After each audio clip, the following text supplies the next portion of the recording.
他可能是行内最顶尖的收拾人，却在给富婆清理完坏的小白脸时，竟突然走进了一个神秘人。起初他还以为只是酒店服务员，没曾想对方指了指头顶，这才发现角落还装了一个针孔摄像头。原来神秘人是酒店派来的，为了不影响酒店名声，老板让两人一同处理这个棘手的事情。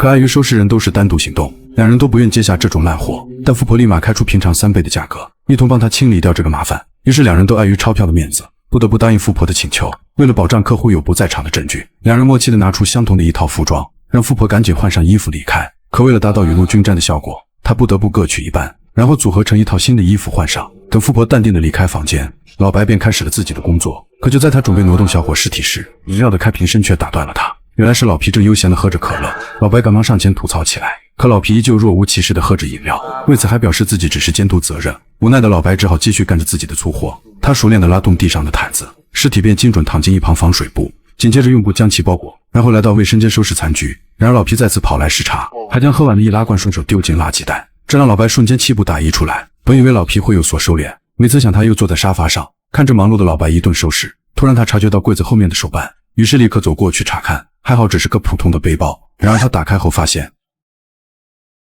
Oh shit！ 同时这也打断了老白的工作，他也赶忙跑来查看情况。Oh shit！ 里面竟装着大包的面粉，而且数量还不是一般的多。显然现在问题比一开始还要复杂，并且手办内还藏有跟踪器。但老白只能先处理眼前的问题，于是他拿出胶带，在尸体旁边贴上3条胶带，然后扯动地上的床单，快速完成尸体的打包工作。而对于如何运走尸体，专业的他也是早就做好了准备。他把行李车推到房间里，然后将行李车放倒，凭借自身的重量巧妙地将其摆正。Well, that's one way to do it. 你以为这样就完了？老白又在尸体上套上吸附带，然后两人大摇大摆地走出房间，并将车推进酒店专用货梯。到达车库后并未急着装车，而是割断保安室的监控线路，再将尸体成功地送进后备箱，这样尸体的问题就彻底解决。但还有个棘手的事情，就是如何处理那一大包的面粉。然而在两人发生争执的同时，后备箱的门竟然被打开，原来是里面的尸体再次复活。这时远处的保安刚好经过，两人非常默契地跑向汽车，然后行云流水般处理掉危机。 You okay? All good. Yep. 上车后老皮怒了，责怪老白打包前没有检查脉搏，可老白清晰地记得有做，毕竟这都是收拾人的基本操作。最后两人得出结论，肯定是面粉导致了小伙暂时性休克，所以才被误诊为死亡。这让老白极度后悔接这种活，但两人都上了贼船，不得不赶紧处理掉身后的小伙。于是两人开车来到唐人街，找到黑市里的医生。经过医生的一番诊断，发现小伙服用的是纯度极高的面粉，才导致出现心脏接近骤停。为了不打扰医生处理，两人被强制赶出了厨房。就这样，两人开始喝起了小酒。然而还没喝上几口，小伙便从里面疯狂地跑了出来。两人都还没做出反应，医生也跟了出来。Stop him！ 跑出来的小伙拼了命地逃跑，两人也紧随其后，看着小伙简直不要命似的疯狂跑。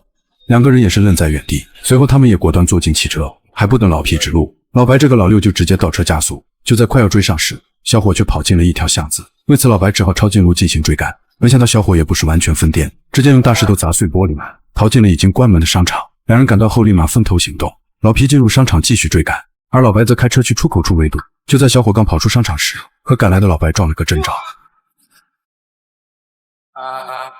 如此飘逸又精彩的画面，这让赶来的老皮都看傻了眼，这小子竟然还是完美落地，难道这就是所谓的大力出奇迹？小伙带着老皮在街上练长跑，导致老皮的腰跟着受不了。此时的老白看出了小伙异象，果断开车上桥守株待兔，最终堵住了逃跑的小伙子，同时被身后的老皮一把抓住，直接丢进了后座。当他们还想回到医生那，没曾想对方死也不肯开门，为此还丢下一袋药丸，让两人赶紧离开自己的视线。之后两人又为住处犯起了愁，谁都不想带小伙回家，无奈他们只能把他押进小旅馆。可老板看着3个男人，以为他们有什么特殊癖好，表示3个小时计费。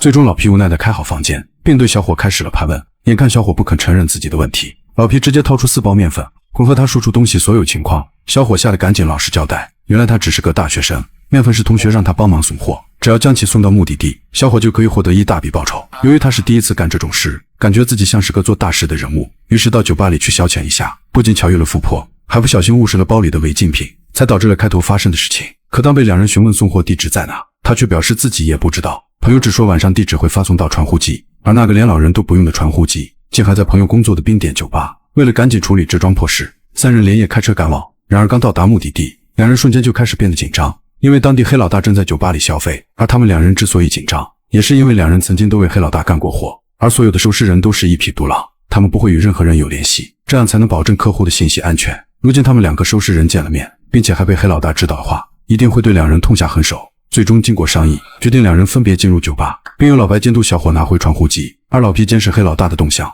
很快小伙拿到了传呼机，但却被保镖抓了起来。可不巧的是，酒吧气氛竟然掀起了高潮，强行把2人拉进了舞池。在音乐节奏的带动下，2人十分尴尬地跳起了舞蹈。此时黑老大也发现了2人，准备让小弟开始动手，不料这2人默契十足，四目相对就知道要干什么。这举动把黑老大都吓了一跳，他们假装互不认识，还自顾自地在询问对方是谁。黑老大一把夺下2人的手枪，并拉着2人来到酒桌前，询问2人为何发起这么大冲突。老皮表示感觉这人很可疑，可黑老大却说你们是同行，没有什么可疑的。而老皮为了逃脱，直接推了一把老白，老白赶紧送了一拳见面礼。2人正要准备打起来时，老皮机智地逃跑，而老白也只能借机行事就要离开。虽然没有引起黑老大的怀疑，但身旁的保镖看出了异样，他对比2把手枪的款式，立马就猜出了2人是一伙的。刚出门的老白正寻找逃跑的小伙，见状的老皮指了指方向，原来小伙被保镖胖揍了一顿，还表示自己真的不会逃跑，他只想干完这一票回家。随后他们带着小伙来到快餐店，暂且算是摆脱了危险。但很快传呼机发来短讯，老白拿起看了一眼，然后递给了一旁的老皮。可老皮也是简单的看了看，结果2人同时戴起了老花镜，看完里面的信息后，发现都不知道里面的地址，但还好小伙看懂了。于是3人再次驾车来到目的地，现在只要小伙送完货，就可以彻底完结这场闹剧。此时小伙独自前往，开门的正是一名大汉。此时老白担心小伙的危险，准备下车帮忙，却发现前方大门口被一群车辆围堵，并且下车后真枪实弹地冲了进去，这让2人倍感不妙。突然自己的车窗被击碎，原来是黑老大的人跟踪到了这里，还对着他们不停地开枪。老白迅速倒车逃离，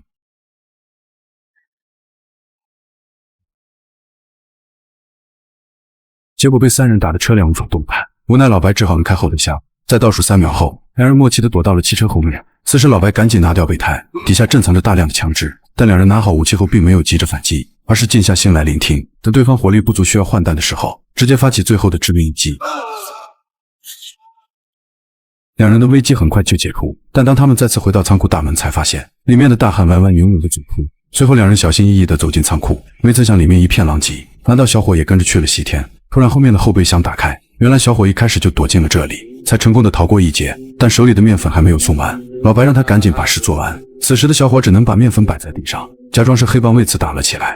然而老白跟了上去，他拿枪对准正忙着的小伙，毕竟小伙本就该是一具冰冷的尸体，如果现在下手，就此也不会与面粉有瓜葛，同时他也能顺利的完成富婆的任务。可是看着小伙那天真的样子，他却怎么也下不了手。然而在他准备放下杀念，一旁的老皮却坚定的开了枪。老白还诧异的看着他， It's more realistic. 原来他的那一枪打在面粉上。惊慌的小伙十分惊慌，同时老白也很佩服老皮的举动。最后3人乘坐地铁回家，突然老皮打起了哈欠，随之老白也紧随其后。但老皮发现了他胸口的血迹，等老白仔细查看时，那惊慌的眼神告诉了老皮，此时的他根本不敢相信。就在老白伸出手指的那一刻，气氛瞬间就变得和谐，就此2人再也不是一匹孤狼，而是彻彻底底的双狼。